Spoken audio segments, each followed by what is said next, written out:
Welcome back to South Asian Focus. And now, sports. Pasha Bains is an up-and-coming basketball player who's attracting a lot of attention and making his way up to the big time. But it's not only training, working out, and practicing that is making Pasha a success. His Sikh background, religion, and culture is a motivating factor. And it's something he talked about recently when we caught up with him for an interview. Take a look.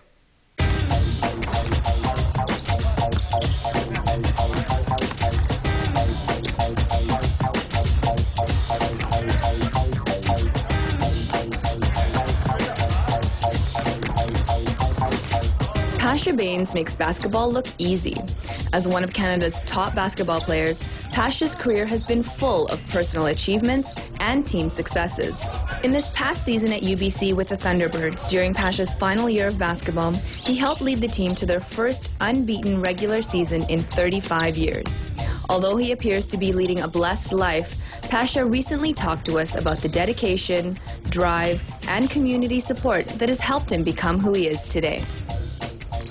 One thing I can say about basketball is it's the easiest sport to practice. I think like when you play hockey, you need ice and you need equipment and you might need somebody to feed you the puck. And baseball is the same way. You need a lot of equipment. But the best thing about basketball was the fact that you only needed the ball in the hoop. And I think that's what really turned me on to it, was just playing by myself and kind of like, working on different moves and just using your imagination, pretending to be Magic Johnson or Isaiah Thomas. And those are the things that just kind of, we call it the zest of the game. You feel like just you play for the right reasons, right? You're just shooting and just loving the game just for the sake of playing the game.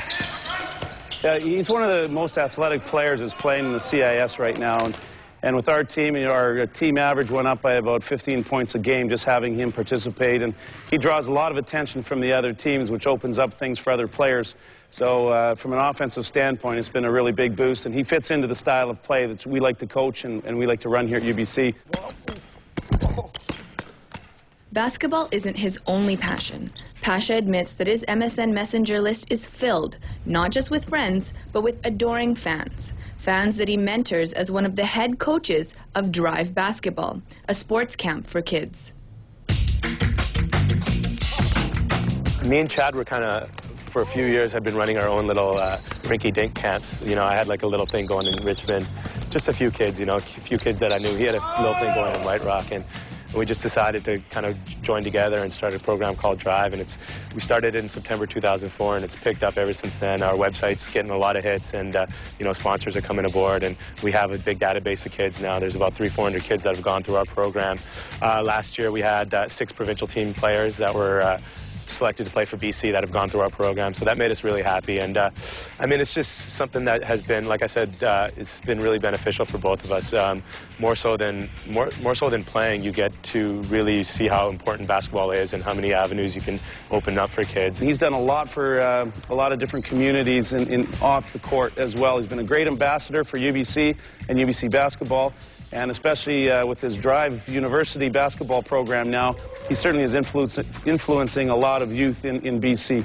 As one of very few professional South Asian athletes, Pasha is in a unique position to be a role model.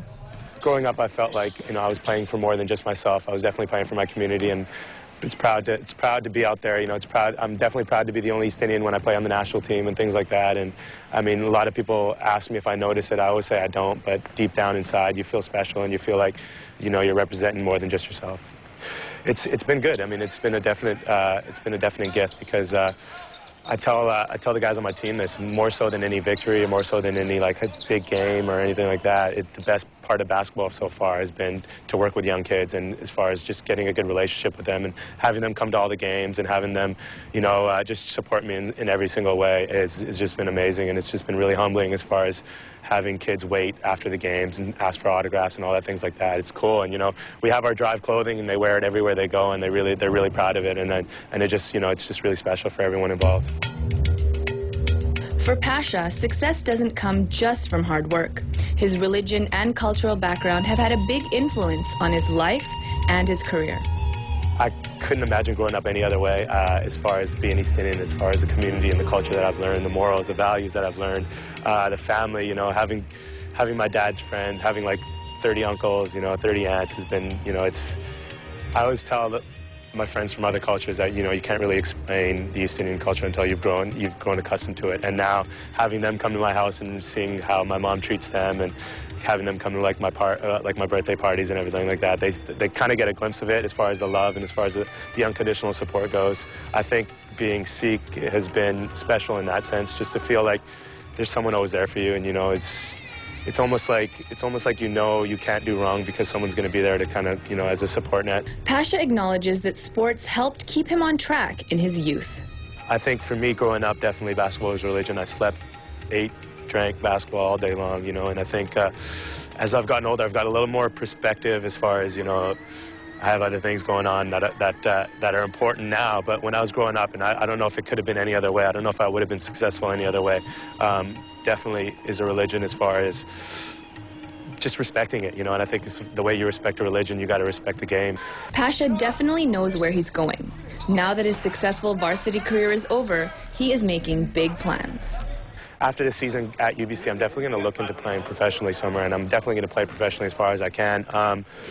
Whether it's the NBA or not, I mean, it's definitely something that you strive for, and it's the pinnacle of basketball, you know, to be paid for what you love to do. But I definitely have other goals in mind as far as starting out a foundation for kids, and maybe build a gym where kids can come in and play on the weekends, and you know, kind of get off the street, night hoop program, and things like that. So I'll be involved somewhere, just trying to fit in. But 10 years from now, I definitely want to be involved with the youth somehow. Humility isn't an attribute commonly associated with star basketball players. But despite the praise and attention he's been receiving lately, Pasha isn't letting it go to his head.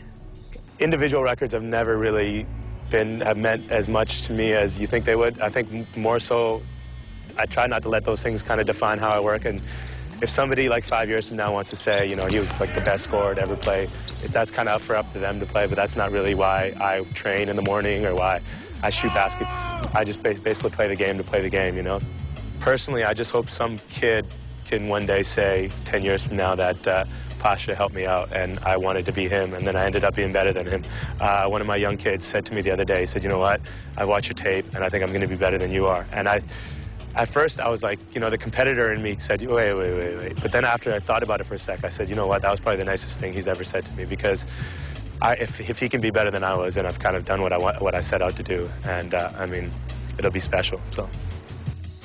So that's the end of South Asian Focus for this week. We hope you enjoyed the show. Tune in next week for a new take on spirituality and religion with a South Asian spin. I'm Salma Dinani. And I'm Dean Atwell. We're your hosts on South Asian Focus. We'll see you next time. Bye for now.